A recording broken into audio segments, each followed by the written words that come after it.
Hey everybody, welcome to etrailer.com. I'm Bobby, and today we're taking a look at the Swagman Current 2-bike platform rack for electric bikes here on our 2020 Nissan Murano. Now, platform racks are going to be a great way of giving you a lot of stability, and the Current is specifically designed for those big, heavy e-bikes with a 60-pound capacity. I don't think we're going to have any issue of getting our big, heavy bikes up on here. One thing to note with it too, with that big heaviness of bikes, a lot of times you're going to run into bigger, fatter tires.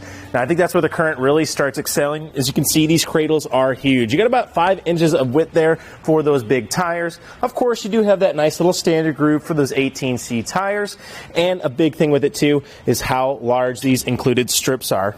Getting hooked right there on my pants, sorry guys. You can see how long these guys actually can get. They do a great job of getting over those giant tires. So do like to see that. So you can see that would sit right between your spokes there.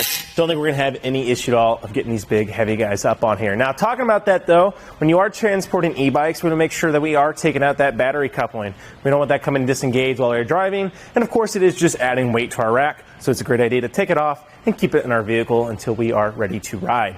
Now, you will notice today too, we do have a frame contact here as our main hold is right in the center on this ratcheting arm system. Now with this though, as you can see, you are going to get frame contact, so unfortunately not going to be a great way of getting carbon frame bikes to the trails. One thing about that though, as you can keep in mind, and you can see how much this actually can kind of go up and down on this. You can see how much lower this arm is down here. So I don't think we're going to have any issue of accommodating most of our different horizontal needs.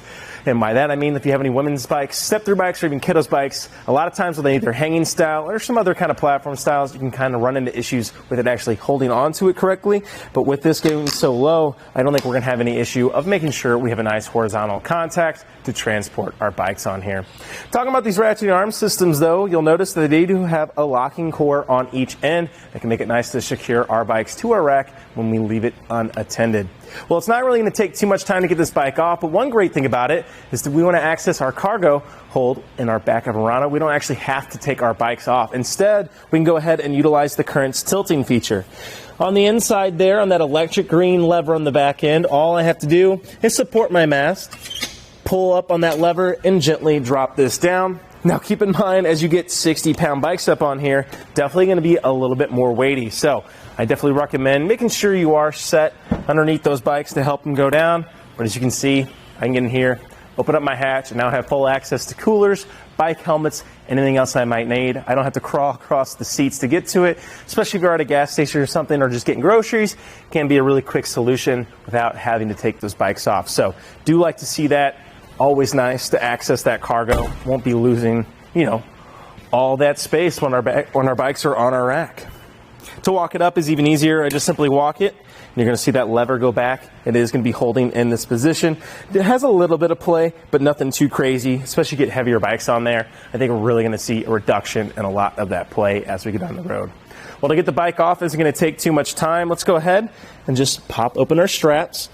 All we have to do is press in that release lever, line our strip to access out.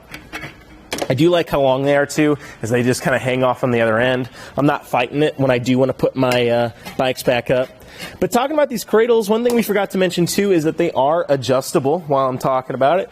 As you can see, all we have to do, loosen up one end, and we can swing these guys left or right across it. That makes it a very more versatile bike rack, as well as you can see, comes in great with that middle post. Don't think we're going to have any issue at all of getting most of the bikes that we want up on here. But that does bring us to our last point of contact, so I want to make sure I have a good hold on my bike. And then to release this, all I have to do is press in on that locking core. That's going to release that lever, as you can see. Now I can go ahead and bring this guy all the way off. I just like taking it off because it makes mounting and dismounting that much easier for ourselves. But I do like how close I can get to. The arms curve in a pretty nice amount. That way I can actually get underneath these big, heavy bikes, making sure we're getting that center mass underneath us. And we can just walk our bike off like so. Already ready to ride. And to condense it down, it's not going to take too much time at all either.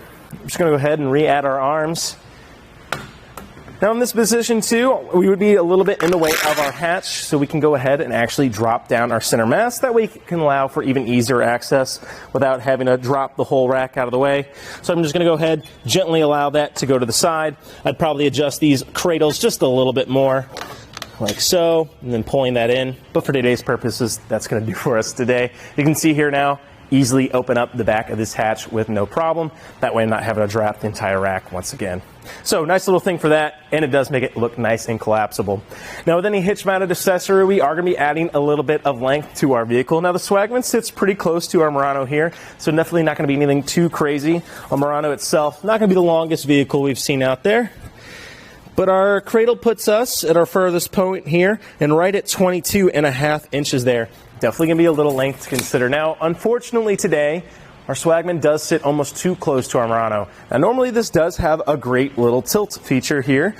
And instead of going down towards us, you could pull this lever and walk it up into position. But as you can see, going to have just a little bit of contact there. I'm not actually even set all the way. So you can see this guy definitely going to be rubbing up against here. I could see this kind of causing some damage later on the road. However, if we really wanted to, we could go ahead, bring these Cradles all the way out to the side. That gives us a little bit more room, but even then, I'm still a little hesitant with this. So you can see it is pretty close. However, I don't think we're going to have any contact, so nice that we actually get this folded up and are going to have no issues with it, as long as we are bringing those Cradles to the outside. But just keep in mind, we tighten those down nicely, because if they do shift more towards the center, you can see how that Murano kind of curves out. Gives us just a little bit of room to work with. So keep in mind, not the greatest fit, but it is nice that we can go ahead and collapse that down. And let's go ahead and take a look to see how much we actually shaved down on that length. From the back end here, puts us right over 13 inches, so about 13.25 to the end of our post there. And I want to go ahead and give us some quick little dimensions here.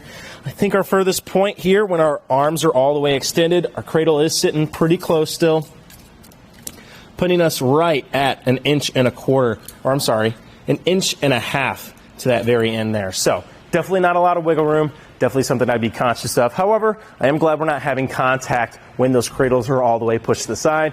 Just keep in mind, it's going to add to your kind of like start every day as you slide those Cradles in, but it won't be too much of a hassle. Definitely going to be nice to pull in the garage now or get in those tight parking places with no trouble at all. But before we actually get too crazy with it, I want to go ahead and give us a little clearance factor for when we are carrying our bikes.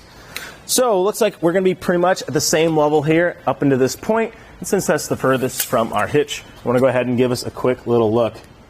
Right at 17, maybe right underneath a half, 17.5 inches there. Definitely going to be well enough out of the way. Don't think we're going to have too much trouble with it. I don't see us taking the Murano on any kind of crazy off-roading. However, we have a very steep driveway. Just keep in mind, as those front wheels go up, the back will go down. So definitely something to be conscious of. Moving our way to the inside, though, you can see we do have 1.25 inches shank here today.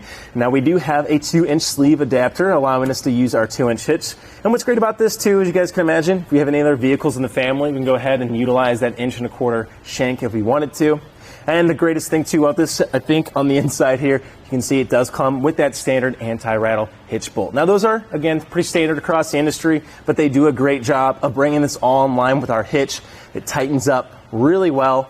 That brings it all into one system, making for a nice smooth ride for ourselves, our bike rack, and especially our bikes. On the end, too, you will notice that we do have a little locking cord here, and those will be key-alike to our ratcheting arm systems that are holding our bikes to our rack. So, great little system, get all that security all in one package, and if you're like me, it's nice that we only have one key that we have to worry about. Well, again, I think the Swagman Current does exactly what you want, right? It's carrying those big, heavy e-bikes, and it's doing so in a nice, stable platform. Again, I do like that electric green. Really starts coinciding with those e-bikes. And again, I think it is a nice, simple little rack to do what we want. However, if you aren't liking how close this actually is to our vehicle, I might recommend the E-Spec, the Swagman E-Spec. It is pretty close and similar to what this bike rack is. It actually has a higher weight capacity, too, about 70 pounds per bike. And it does sit just a little bit more nicely on a Murano here. However, the Current is definitely going to do the job for us if we needed to. Well, I think that about does it for our look at the Swagman Current 2-bike electric platform here. Platform for electric bikes here on our 2020 Nissan Murano. I'm Bobby. Thank you for watching. Here on our test course, we'll start by going through the Slalom. This is going to show us the side-to-side action. This simulates turning corners or evasively maneuvering. Once we get to the alternating speed bumps, we'll see the twisting action. This will simulate hitting a curb or pothole or driving over uneven pavement. Once we get to the full speed bumps, we'll see the up and down action. This will be just like driving in and out of a parking lot, parking garage, or driveway.